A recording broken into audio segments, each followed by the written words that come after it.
حضور اکرم صلی اللہ علیہ وسلم فرماتے ہیں، صحیح حدیث ہے یہ، 3 لوگ سفر پر تھے، 3 دوست تھے، یہ تینوں سفر پر تھے اور یہ پہاڑوں کے راستے سے جا رہے تھے۔ ایک پہاڑ کے غار میں ان لوگوں نے پناہ لینے کے لیے تھوڑی دیر آرام کیا اور بارشیں شروع ہو گئیں، طوفانی بارش، اور ایسی بارشیں آئی کہ پہاڑ کے پتھر کھسکنے لگے اور ایک بہت بڑی چٹان کھسک کر کے یہ غار کے منہ پر آ کر گر گئی۔ غار بند اور یہ اندر 3 بیٹھے ہوئے ہیں، ہاتھ کے ہلانے سے تو پتھر جانے والا نہیں، ایک بڑی چٹان گر کر کے بند ہو چکی، ان کی قبر وہیں بننے والی۔ 3 لوگ ہلا کر کے کیا ہٹا سکتے تھے؟ اب تینوں لوگوں نے کیا کیا؟ میرے آقا صلی اللہ علیہ وسلم فرماتے ہیں تینوں رونے لگے کہ اب ہماری موت یہیں پر ہونے والی ہے، ختم ہے، لیکن اس سے پہلے چلو اللہ کی بارگاہ میں اپنی زندگی کی کوئی ایسی چیز ہو جو تم نے خالص اس کے لیے کیا تھا، اس نیکی کو وسیلہ بنا کر کے دعا کرتے ہیں، دیکھتے ہیں پتھر ہٹتا ہے کیا۔ تو تینوں نے اپنی اپنی زندگی کی ایک ایک چیزیں شمار کرنا شروع کیا۔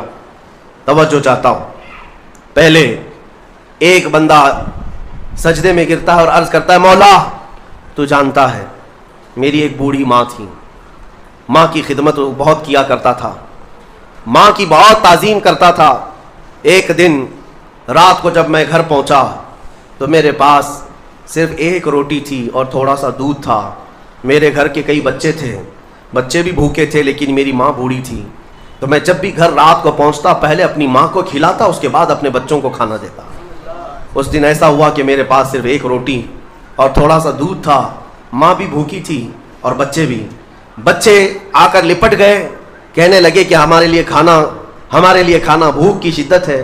میں نے بچوں کو تھوڑی دیر کے لیے بٹھایا گھر کے باہر اور اس روٹی کو چور کر دودھ میں اپنی بوڑھی ماں کو کھلایا۔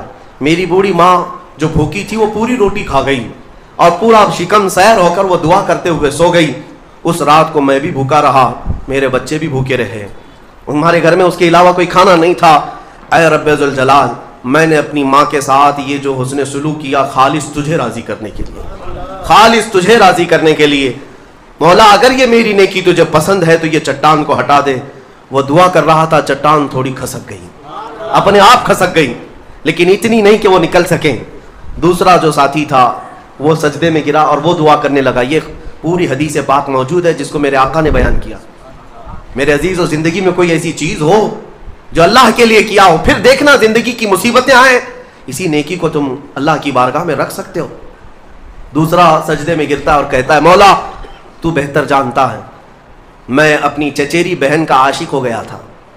اس کی چچیری بہن تھی، چاچا کی بیٹی، عاشق ہو گیا اور ہم دونوں میں معاشقہ چلنے لگا، ایک دوسرے سے محبت کرنے لگے۔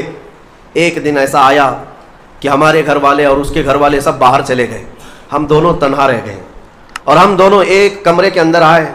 ہم دونوں نے گناہ کرنے کا ارادہ کر لیا، شادی تو نہیں ہوئی تھی، نکاح بھی نہیں ہوا تھا، دونوں کھڑے ہوئے، گناہ کرنے کا ارادہ ہی تھا کہ ہم دونوں کو اچانک خیال آیا میرا رب دیکھ رہا ہے۔ ہم کپڑے اتارے اس کے سامنے جو ہمارے دلوں کے حالات بھی جانتا ہے، تو وہ میری چچیری بہن وہ بھی رونے لگی، میں بھی رونے لگا اور ہم ایک دوسرے کو ہاتھ نہیں لگائے۔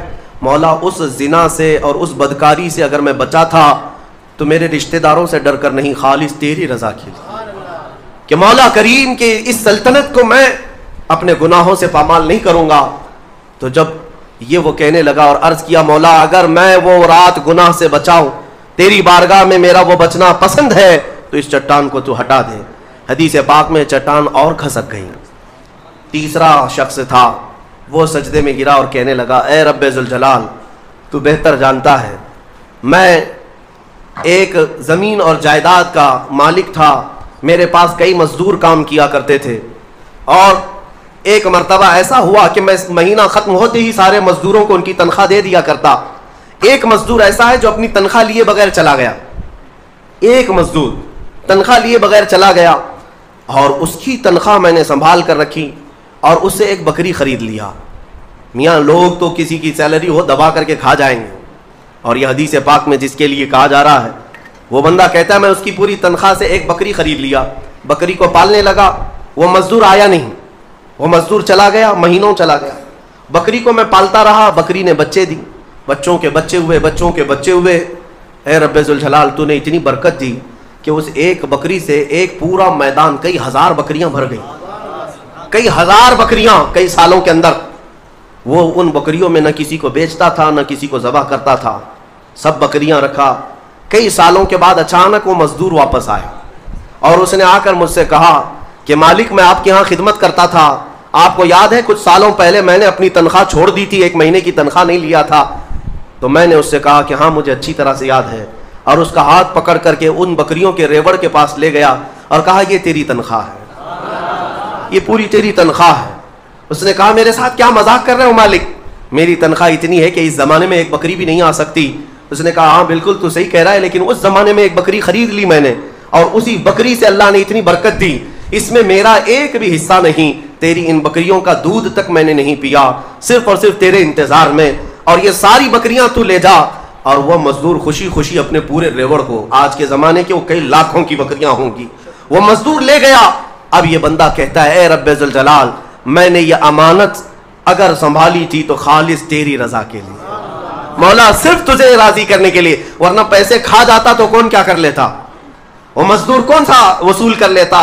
کہتا نہیں مجھے یاد نہیں, اب میں پہچانتا بھی نہیں. نہیں مولا میں نے تیری رضا کے لیے کام کیا, اگر تجھے یہ پسند ہے تو یہ چٹان ہٹا دے. حدیث پاک میں ہے اس نے جیسی یہ دعا کیا پوری چٹان ہٹ گئی, پوری چٹان کھسک کر ختم ہو گئی, ان کا راستہ صاف ہوا.